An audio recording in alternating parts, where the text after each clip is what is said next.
Welcome to Real Estate Success DFW, the podcast where top producing agents from Dallas-Fort Worth come together to share their stories and strategies behind their success.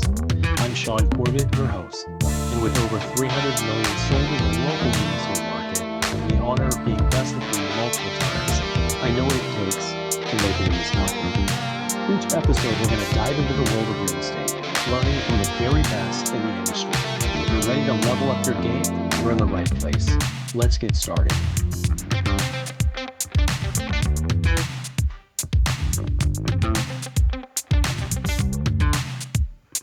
Hey everyone, Shaune Corbett, Real Estate Success DFW. Today we have a special guest. I've got Tobi Oluwafemi. Is that close, or how we say her last name?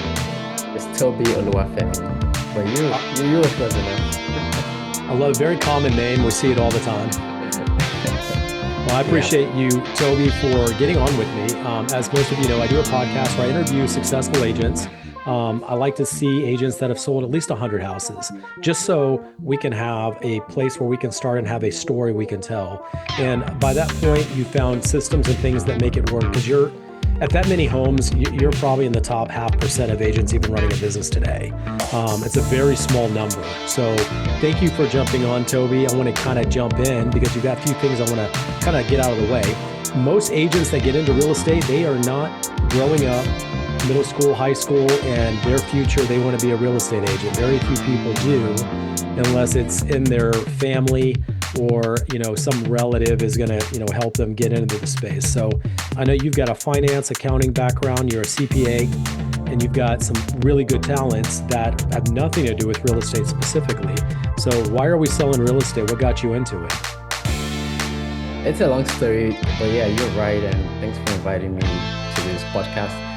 I wasn't thinking about real estate. I was thinking about accounting. I was thinking about working in the bank, in corporate America. And during the recession in 2008, because I came to America from Nigeria in 2006, and that time a lot of people in Sacramento in the immigrant community were buying houses. And as the crash happened in 2008, 2009, 2010, I walked on the same street and I saw a lot of foreclosed signs. And that was my first awareness of real estate, the bubble and the bust. And there was a lot of stimulus being discussed at that time. That was really the first time I started thinking about real estate and how it could impact people's life. So I graduated from college in 2010 and I was doing accounting. I was an auditor, so I was traveling a lot and helping companies with financial reporting. But I got some good advice early on to purchase real estate. So I did purchase my first real estate 2 years after college in 2012. And I saw that asset appreciated. And as I went through the corporate ladder, I thought it was going to be easy. I was going to try to become a partner.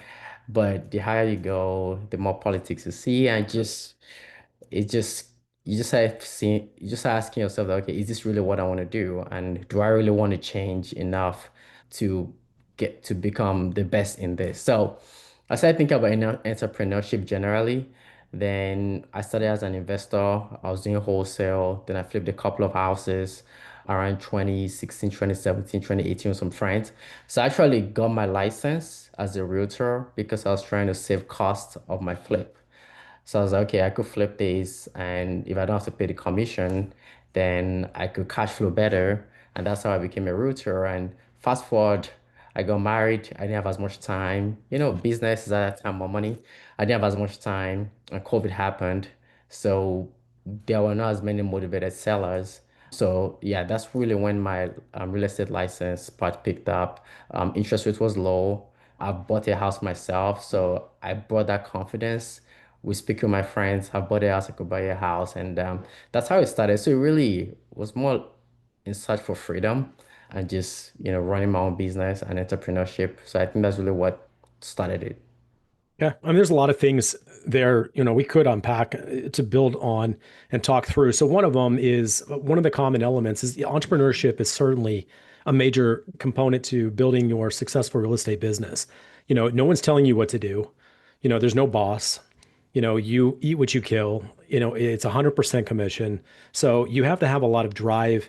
And there's a certain element of you throw a few people out there and they start selling real estate. Only the ones that really have that drive to be an entrepreneur, to handle all the business, to be and have a vision of where their future is going are the ones that are going to make it. That's a big, Right. big aspect of it. Where you came from, Hmm. yeah, you've got limitations on growing in the corporate ladder, and it could be politics, it could be things like that getting in your way.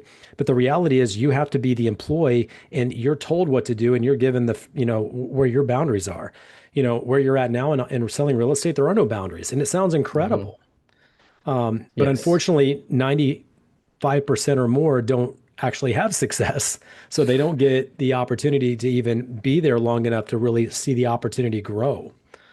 Yes, that's a really good point you bring up. And I actually did not notice it because I started taking this more seriously during COVID. And without trying, I got 10 deals. And I started doing this full time in 2024, beginning of last year. I had my full-time job as an accountant through the end of 2023. And even in 2023, I did like 18 properties. And I thought every realtor was being successful. It was later that people are like, wow, that's crazy. How do you do it? And I had my full-time job. And I think it was just the tenacity and having that mindset, the same mindset I put in my corporate job and bringing it into my side business. And after reading, what's the name of this book by this popular business book by Robert Kiyosaki?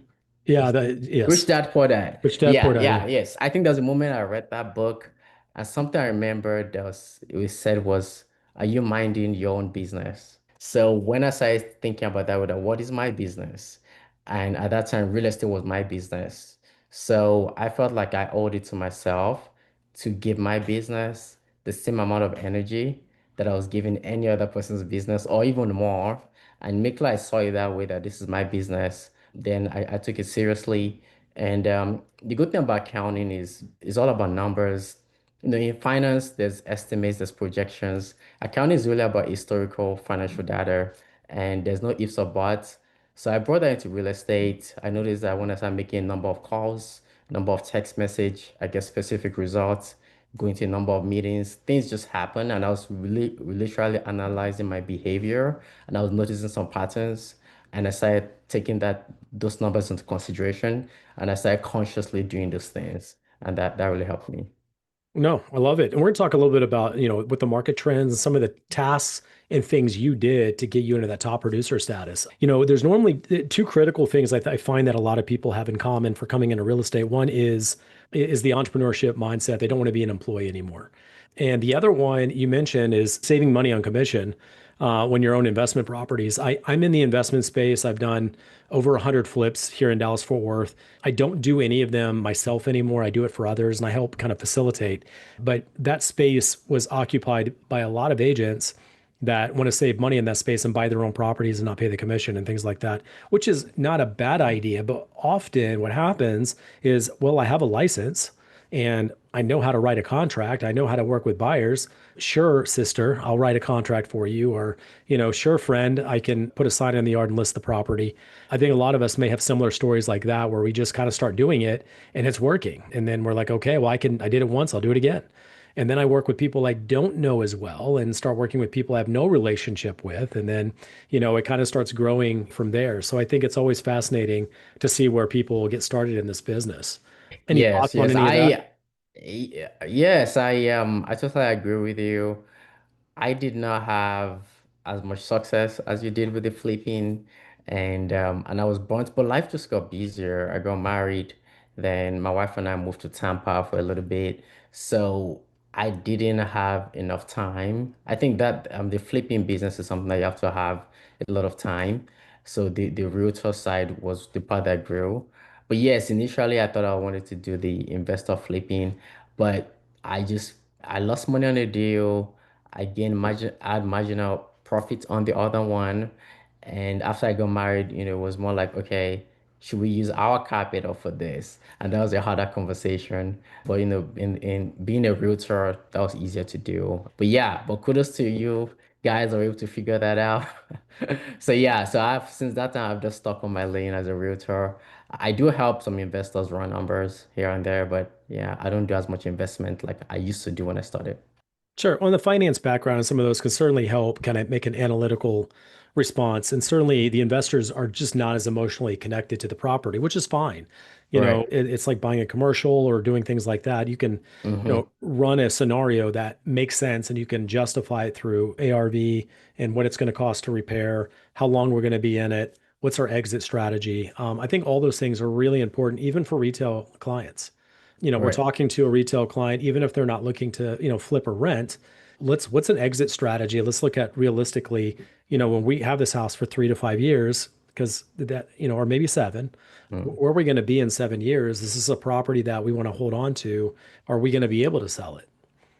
So having Mm-hmm. an analytical mindset can really help, Right. evaluating those properties. What do you think it takes to consistently close deals in a competitive market? Because the market is really dried up here versus where it was 3 or 4 years ago. So it's getting less and less transactions that we all have to eat, feed ourselves. Mm-hmm.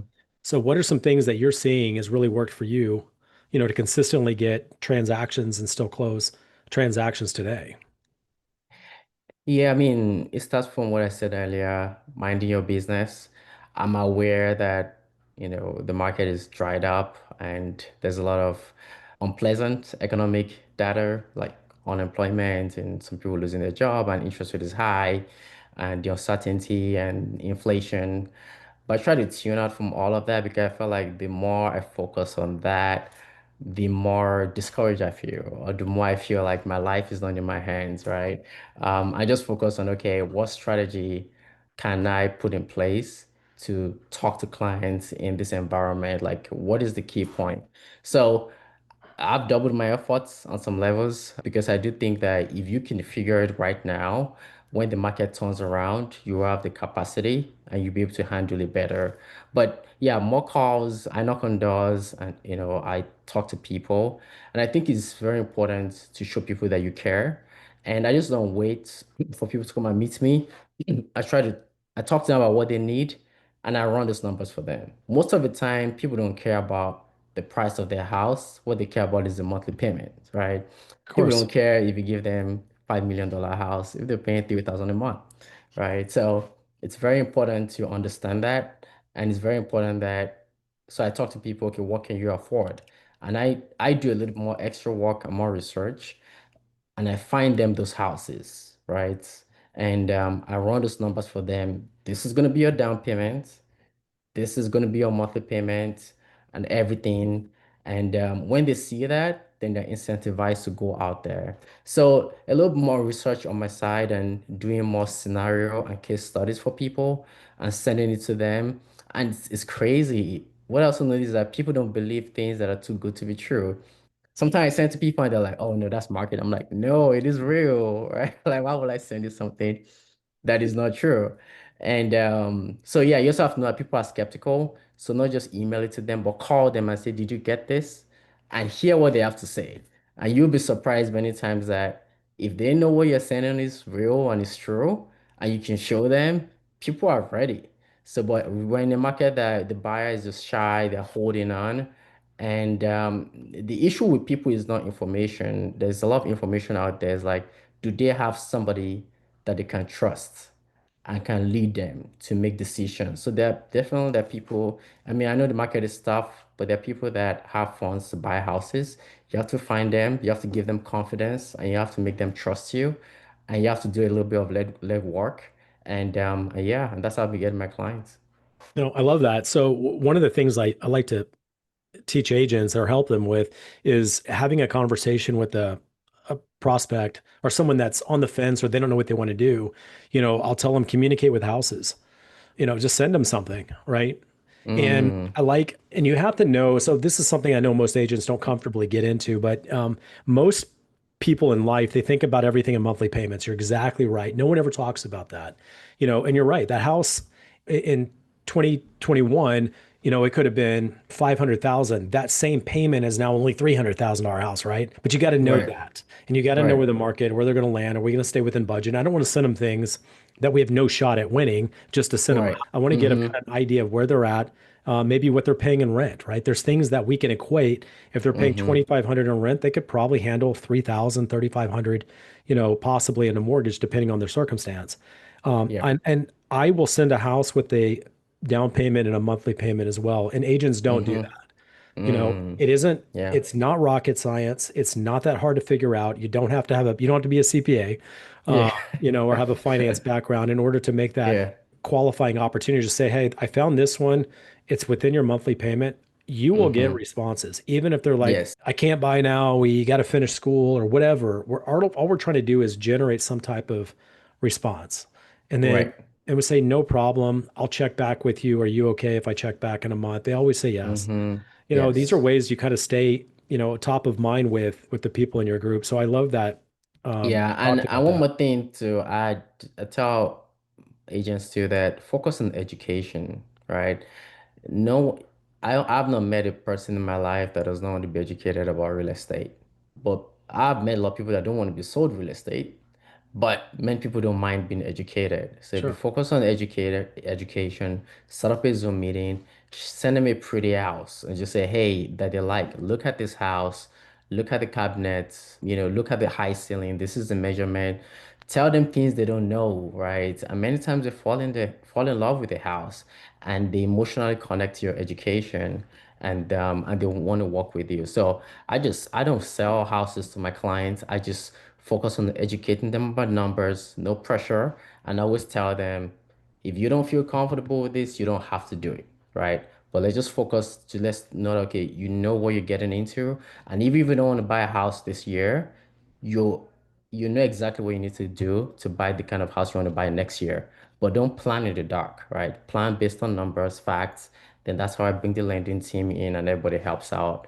And sometimes when they go through that process, instead of waiting 1 year, they execute now. Because many times the issue is lack of information. And when you can educate them, then you have more conversion. Yeah. I mean, once you have more information, you can make a more informed decision, right? Yes.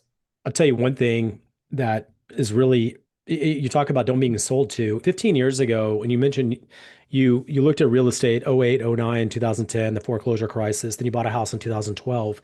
At that time, it was common for agents to be taught you need to ask everyone in your sphere, who do you know that wants to buy, sell, or invest in real Mm-hmm. estate? No one wants to hear that anymore. Yeah. That's not a conversation. That's not something people want to hear. And if you Mm, lead with a value proposition, meaning, did you know that interest rates are likely going to drop over the next couple of months? And this is why, because of the Fed. Or do you know the homes in your neighborhood will likely increase around spring? That might be a good time to mm, be thinking about selling or whatever it is in education, right? If you walk right. in with value proposition or teaching or educating, I never ask for business. I just don't think generally it's in good taste. I think most of the time if you Mm-hmm. add value and you stay top of mind, you will be thought of when it comes time for them to need something or someone they know. I Um, agree. you know, I I agree. I don't have any cold marketing system. I've never done cold calls. I don't have any FISBO expired listings, no cold call systems. I close about 95% or so on people that know, like, or trust me. And I still float around 80 to 100 transactions a year. And I don't have to convince anyone. I don't even have a listing presentation. I think Mm, if you can effectively build that and build value proposition for people, you don't even need a lot of those things because they're just going to trust you. Though, if someone mm-hmm. refers them to me, I pick up the phone and I assume they're my client.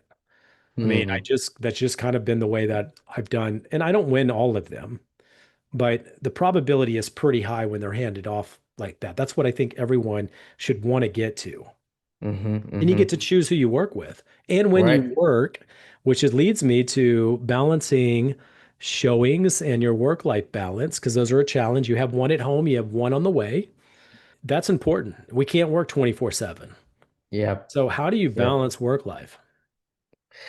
That's tough. I've not figured it out, but and there are times I do a better job, and at times I don't do as good of a job. So I try to keep myself honest and say, okay, hey, what can I really do? And it's not like full-time job whereby you know the trends. Like when I was a CPA, we had the quarter end and it gets busy. You have the busy season. You have the real estate is not like that. Like I could go to a week and nobody's calling me, and then there could be a week that 10 people call me and they all need me and they all want to show me love and get, help me, whatever. So, um, in regards to how I balance that, I have gotten a team. I have two VAs that help me, that I've trained in clerical duties, in making appointments. The challenge with that sometimes is I create a WhatsApp group and I add my clients there. My clients are like, who is this? Who are these people? And I have to explain just because of all the spam going on and all the false identity, people trying to get people's password.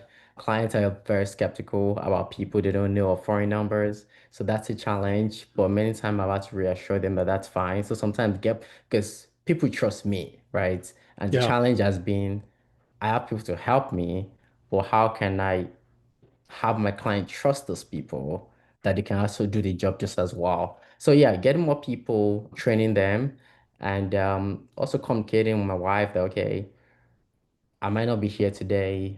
Having some routine at home. Okay, this is when we can have dinner. I mean, I like my Friday evenings. We spend time together, but I'm definitely busier now as a realtor, but I have more flexibility in terms of anything I really want to do or anything that's a priority to my family, I can be there, right? Without feeling like I'm gonna lose my job or anything like that. I might lose some money in the way, but that's okay, right? That's on my terms. But she has a job whereby, she clocks in, she clocks out, she does anesthesia. And so she has a little bit more time, but I have more flexibility. So just understanding our strengths, but I can also go and make a little more money that she can because of the kind of work I do. So communication is a big thing. Having routine at home. So I may not always be at home as you want me to be, but can we count on these days, right? Friday, Sunday, we'll go to church together and we'll do these events together. And we wake up together. I mean, we wake up, pray together in the morning, things like that. So there's little things we do to keep things going. And with clients out there, just booking appointments, sometimes they cancel. It's something I'm figuring out. I don't have a perfect system in place because there's still people in the system. But yeah, I'm figuring that out. But yeah, just I think the biggest thing is if I'm fine at home, then I feel like I could do whatever I got to do out there to help my clients. No, I like it. And it's one of the things I want to emphasize. I know it's important to you because you shared this offline is the being present.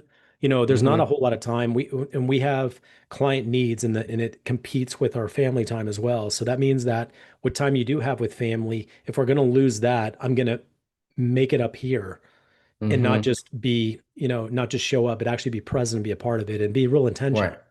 Mm. And it's good that we can block off spaces and time. In general, I don't work weekends and evenings, and I know that's a really hard thing for realtors to hear. Mm-hmm. But if your client base is exclusively on people that know, like, and trust you, a lot of times you can set the stage of when we show homes and when we do things. Mm. And it does take quite a bit of work. And I'll show a house on the weekend. I mean, don't, I can't Mm-hmm. always be, it's not an impossible task, but I also have people that will show for me in the Mm. event that it's too much of a compromise for me to say no. Like my son right now is in lacrosse and he plays 2 to 3 games every weekend, and I want to be there for all of his time. So Mm. I would probably have to pay to have someone show houses while I'm doing, those events and being there for him. Because Right. that's really important for me. And then we Mm-hmm. also, on Sundays, we cut off all electronics. We call it, it's our Sabbath day. You That's know, really good. so no kids get electronics. The adults don't get electronics. We don't watch TV. We just cut everything off at least once a week. Mm. Um, I know other people that have done this. I've done this for a while. I heard, Charlie Kirk, right? He's the one that unfortunately was assassinated every Mm. Saturday. And you can't find someone more intentional about work. And he's always available, but he actually would Mm. turn everything off on a Saturday. And Wow. it's if Wow. he can do it, I I did not know know I know I can do it that.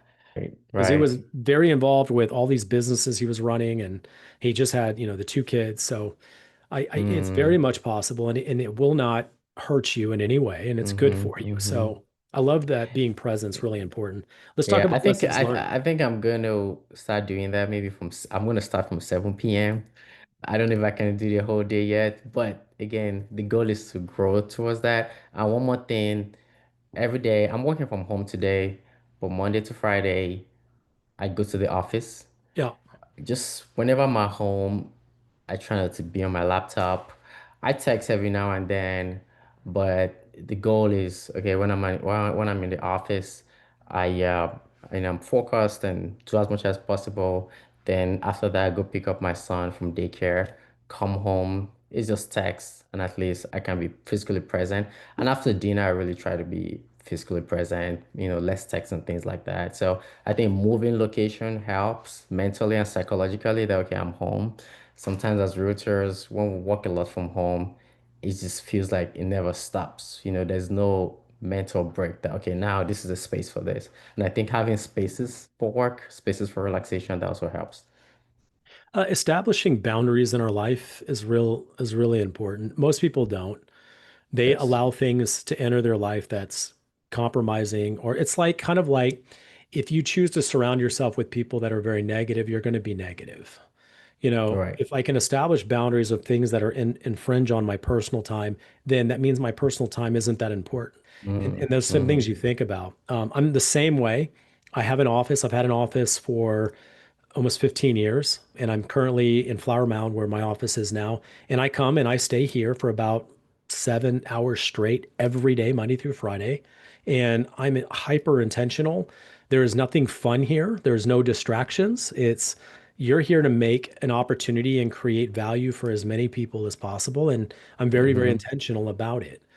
From doing podcasts like this, or, maybe training or doing things in my training room, or working with clients and giving them next steps. All those things are very intentional when you cut off and you create that space. That's So great. I That's like great. that. That's great. Um, let's talk about lessons learned. I know on your one of the pages I read about you, you talked about sometimes you win, sometimes you learn, right?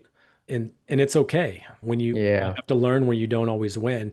Or you Mm-hmm. talk about mistakes you've made early on and advice you'd give new agents. Those are a couple things that I know are personal to you. So where would you go with those? Yes, growing up, I thought about being an accountant, but the other thing I thought about was being a lawyer because I have a strong sense of justice, about people, about other people, about myself. And real estate challenges that, right? Sometimes you work with people, even you may have a buyer's rep, and they work with somebody else, right?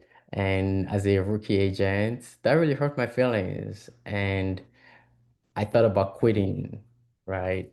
And so that was something I had to overcome, that not every client is my client, and that's okay, right? That's something I had to learn. And life is not always fair, right? Just focus on the value you can create for people, and you might win some, lose some, but overall, if it's a net positive, then you're doing the right thing. So I had to change my mind from an employee to an entrepreneur. That's part of the risk we take in real estate, that sometimes I might lose some time.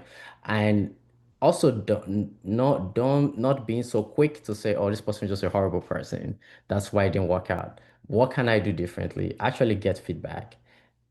And because I've done this, there are times that I've talked to somebody, they end up going to another agent.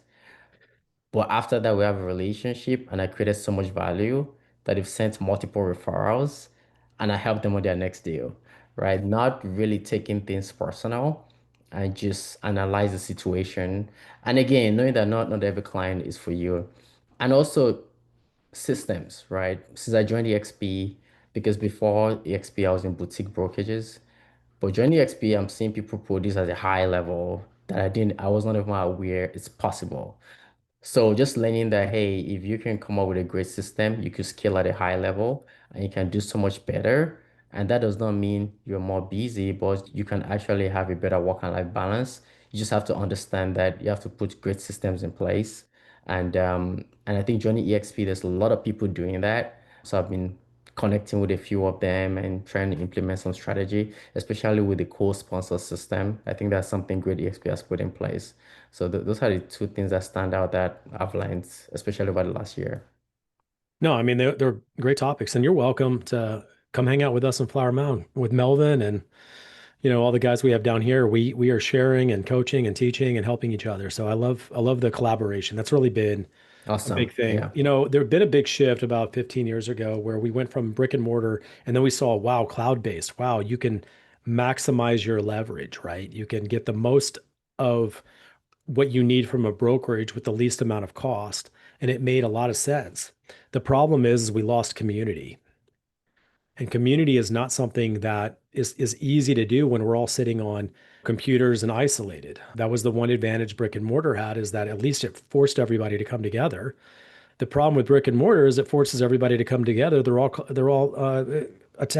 against each other. They're not cooperative at all. We're all operating in the same zip code, so we're all fighting for the same client. So Mm, they're not going to share. They're not going to collaborate. They're all competitors. It's crazy, right? Same brand, but we're all competitors within the same brand. I know that's a cool thing about working at EXP. I don't see EXP agents as competitors, and that's why I've been able to collaborate. I've been here for 7 years. So I've been here for a while when it was very small and you didn't run into EXP agents. Now they're hmm. everywhere.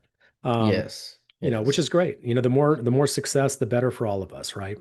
Yeah, and I think, I mean, I just thought about this, difference between brick and mortar, and I mean, we're having this conversation on a Zoom. I think with EXP, a lot of people collaborate virtually, some meet in person. But the cool thing about how collaboration is done, like virtually, is you can accept, virtually, like it's more like-minded, right? It's not just like, okay, everybody in this office has to meet. It's up to you if you want to join a group on Meetup or a Facebook group, right?